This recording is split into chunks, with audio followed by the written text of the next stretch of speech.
Xurshdagi qanaqa qilib patsientlaringizga tez va asoratsiz natija qilib berasiz? To'g'ri metodlarga asoslangan har bitta bemorga individual programma asosida qilingan reabilitatsiyalarimiz o'zi har bitta patsientimizga zo'r natija qilishimizga yordam beradi. Ayniqsa biz Toshkent shahri ichida uylardan chiqmagan holatda reabilitatsiya qilib berishimiz patsientlarimizga ham juda ham qulay bo'lyapti. Uy sharoitida o'zlarini erkin his qilib reabilitatsiyamiz tiklanishini 2 karra oshirishyapti. Bizda kompleks tarzda bo'lgani uchun ham bu reabilitatsiyamizni yana ham samaradorligini oshiryapti. Misol uchun patsientga reabilitolog kelib ishlaydigan bo'lsa, bizda bitta borganda ham reabilitolog ishlaydi, ham massajist ishlaydi, ham fizioterapevt ishlaydi.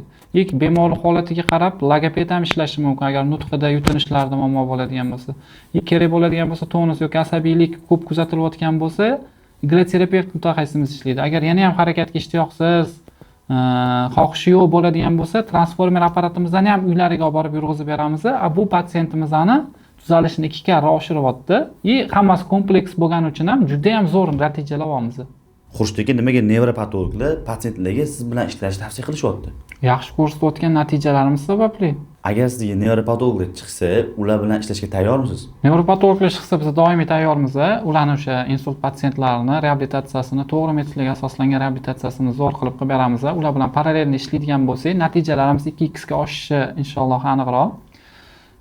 Ular bilan ishlab, u patsientligini tuzalishiga sabab bo'lamiz inshaalloh. Bunda o'zlari ham misol xursand bo'lishadi, sababi ularni patsientligi yaxshi natija olayotganini ko'rgan har bir doktor xursand bo'ladi. Ularni patsientlariga biz inshaalloh qo'ldan kelgancha reabilitatsiyasini hammasini uylariga borib qilib beramiz Toshkent shahri ichida. Agar yaqinlaringizda insult bilan bog'liq muammolar bo'layotgan bo'lsa, shu videoni ulashib qo'ying, xudo xolisa manfaatli bo'ladi.